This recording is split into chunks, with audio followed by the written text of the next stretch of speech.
Bonjour chers amis, c'est avec un plaisir que je me permets aujourd'hui de vous adresser ce message.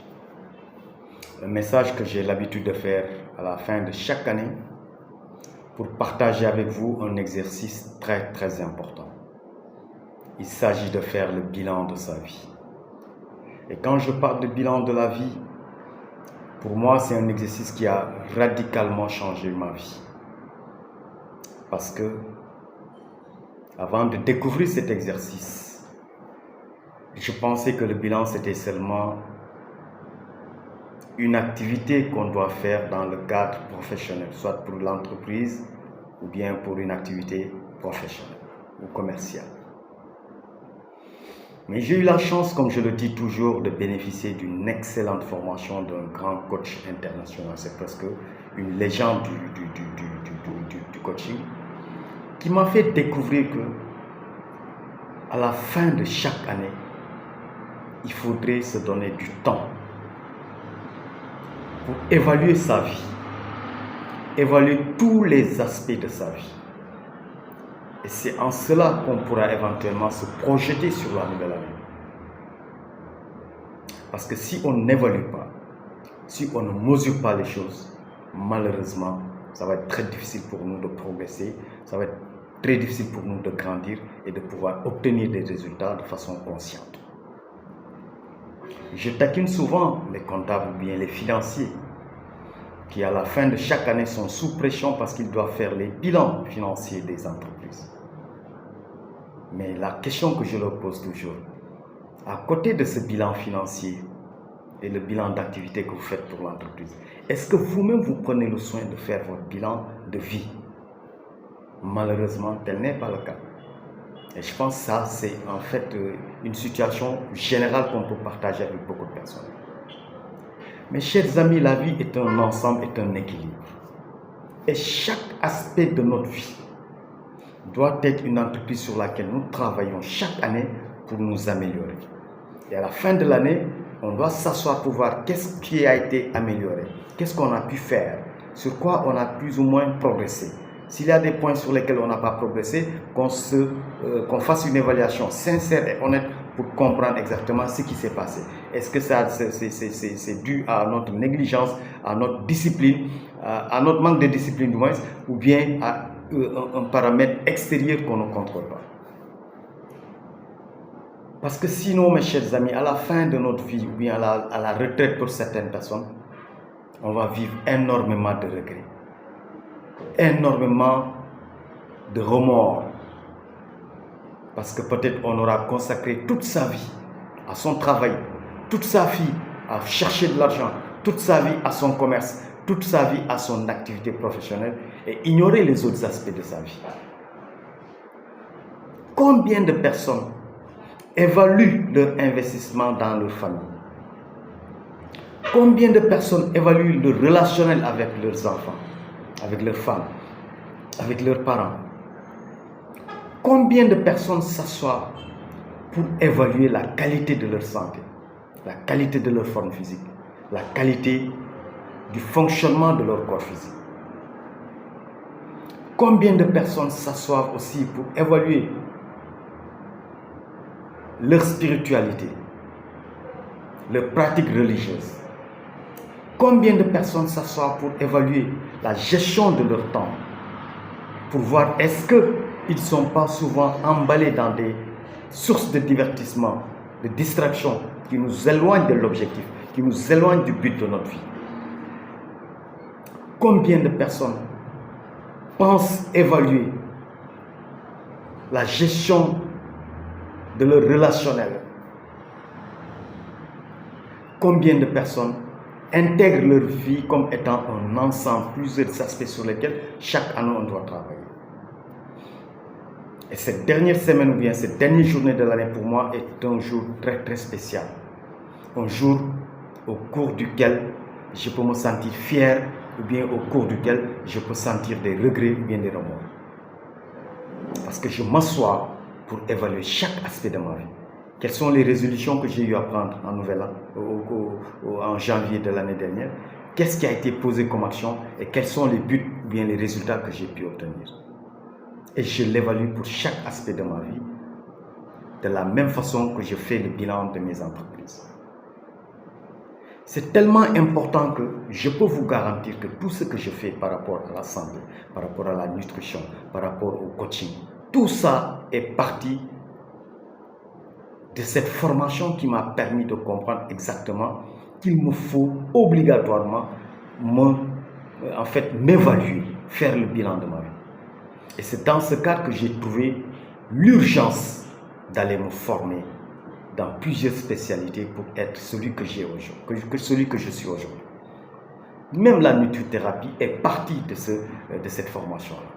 Donc toutes les compétences que vous voyez aujourd'hui, que je suis en train de développer, c'est parti vraiment de cette évaluation de ma vie, de faire le bilan de ma vie. Parce que pour chaque aspect, chaque année, je me donne des buts à réaliser. Je me fixe aussi des formations en fait. Je m'évalue parce qu'il faut que je progresse tous les ans. Il faut que je continue à évoluer. Et pour moi, il est important parce que rien que pour la santé, aujourd'hui, chacun doit pouvoir s'asseoir et se poser une question très simple. Comment je qualifie la qualité de ma santé? Est-ce que je suis très bien portant? Est-ce que je n'ai pas de maladie? Est-ce que mon corps physique est bien entretenu? Est-ce que je fais de l'activité physique? Ou bien est-ce que je suis malade? Comment je prends en charge ma maladie? Comment je parviens à gérer mes paramètres biologiques?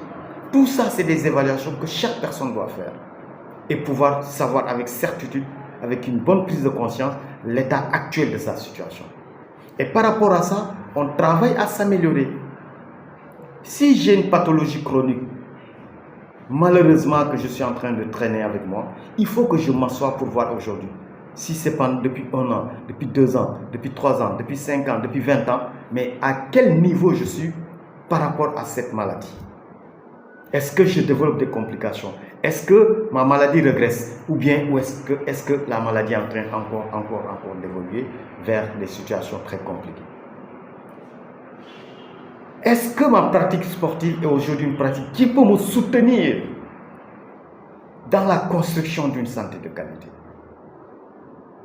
Si je ne fais pas de sport, que je comprenne et que je sache aussi que je suis en train de négliger mon bien-être physique. Si je n'ai pas été instruit ou bien édifié, formé sur l'alimentation, sur la nutrition, ou bien encore mieux sur la nutrithérapie, parce que le levier le plus important pour la santé, c'est l'alimentation.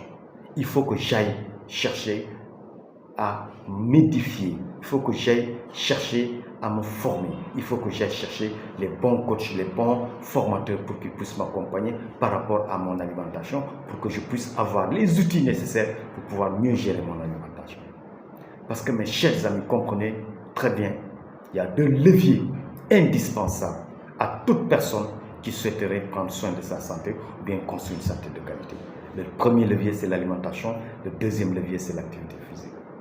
Si malheureusement, sur ces 2 leviers, vous ne vous investissez pas à fond, vous ne travaillez pas à fond, avec une discipline requise pour pouvoir vraiment vous élever à des standards très très acceptables, malheureusement, au constat ou bien à la fin, vous ne verrez que une santé qui va se détériorer, Et c'est pour ça que j'invite toute personne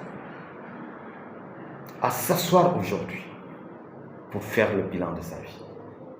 Si tu ne fais pas de sport, engage-toi à faire minimum 2, 3 ou 4 fois de sport dans la semaine. Si tu es un sportif, il faut augmenter encore l'intensité de ton activité physique. Soit sur la fréquence, sur le nombre ou bien l'intensité. Personnellement, je peux dire peut-être sur une échelle de 0 à 10, je suis en score peut-être de 9,50 aujourd'hui. Les 0,5 qui restent, je les laisse en fait au pouvoir de Dieu. Mais personnellement, je peux dire que je suis au standard très élevé par rapport à ma santé. Et cela m'impose une discipline exceptionnelle. Cela m'impose un engagement sans faille. Cela m'impose à ne jamais intégrer des excuses par rapport à la prise par rapport à la construction de ma santé. Parce que c'est la valeur numéro 1 sur ma colonne des valeurs. Il n'y a rien qui peut égaler la santé par rapport aux valeurs auxquelles je travaille dans ma vie. Si vous êtes une personne âgée qui souffre peut-être de pathologies chroniques, vous êtes prise en charge, je vous conseille aussi de voir en fonction de vos capacités comment intégrer une activité physique qui va vous accompagner. Parce que le sport a plusieurs avantages. D'abord, ça va beaucoup favoriser votre circulation sanguine. Mais il y a un élément très important, capital, par rapport au système lymphatique.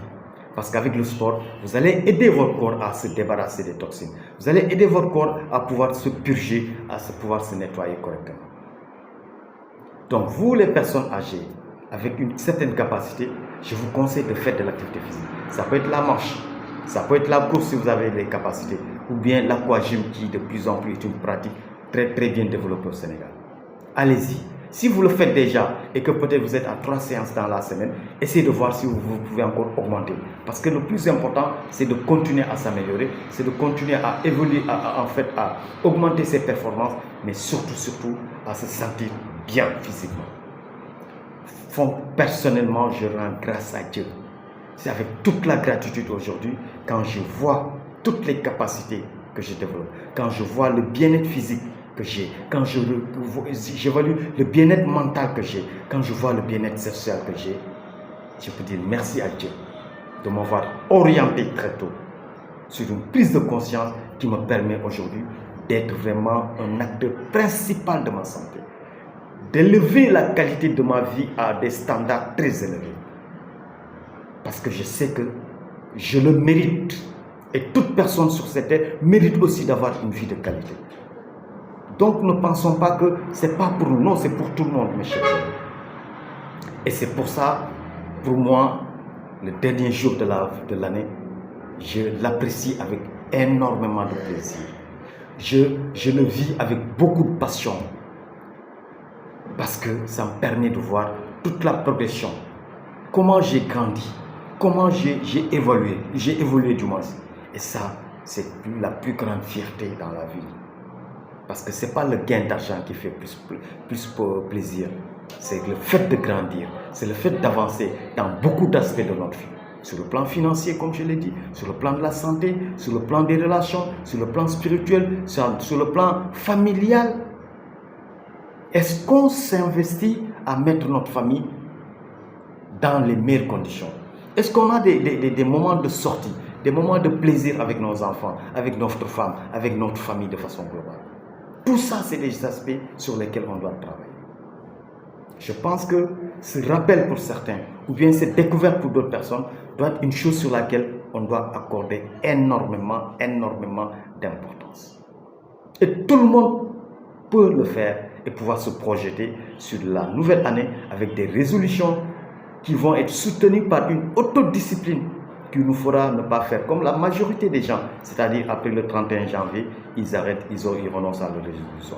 Pour pouvoir tenir, cheminer, mettre en exécution toutes les résolutions, il faudrait avoir une raison fondamentale de devoir évoluer, de devoir changer, de devoir grandir. C'est cette raison qui va nous soutenir tout au long du processus. C'est cette raison qui va faire de telle sorte qu'on ne va jamais abandonner tout au long de l'année. Et la grande satisfaction, ce sera à la fin de l'année 2025 où on va constater nous-mêmes qu'on a pu évoluer, qu'on a amélioré la qualité de notre santé, qu'on a pu peut-être guérir certaines maladies, qu'on a pu en fait élever la qualité de notre bien-être physique. Et franchement, pour moi, c'est vraiment l'extase. C'est des moments exceptionnels. Parce que je ne fête pas le 31 décembre comme tout le monde. Je le fête parce que je me suis rendu compte que moi-même, je continue à évoluer, je continue à grandir, je continue franchement à élever le standard par rapport à plusieurs aspects de ma vie. C'est ça qui me permet, avec beaucoup de joie, avec beaucoup de plaisir, avec beaucoup de gratitude, de dire merci à Dieu, de dire merci à toutes les personnes qui ont contribué à ce que ma qualité de vie soit vraiment exceptionnelle, de dire aussi merci à moi-même de m'être investi pour arriver à ce niveau. Je vous souhaite une très bonne année, en priant que Dieu nous bénisse davantage et que nous vivons avec beaucoup de passion et que Dieu nous aide à vraiment cheminer de la meilleure des façons pour que notre vie soit vraiment une vie qui aura du sens. Parce que le plus important, c'est comment contribuer à faire la différence dans la vie des gens, à offrir de l'amour, à être au service des gens, à offrir du temps aux gens, à offrir le sourire. Mais pour qu'on puisse le faire, il faudrait que nous-mêmes qu'on puisse s'offrir tous ces biens. Parce qu'on ne peut pas offrir quelque chose qu'on n'a pas. Vous ne pouvez pas aimer quelqu'un si vous-même vous ne vous aimez pas. Vous ne pouvez pas offrir le sourire à quelqu'un si vous-même vous n'avez pas un sourire pour vous-même. Vous ne pouvez pas offrir du temps à quelqu'un si vous n'avez pas du temps pour vous-même. Donc, toute chose qu'on voudrait offrir, toute gratuite, en fait, tout service qu'on voudrait offrir, ce service doit d'abord commencer pour nous-mêmes. Merci. À très bientôt et je vous souhaite une très bonne année. Ciao et que Dieu nous bénisse.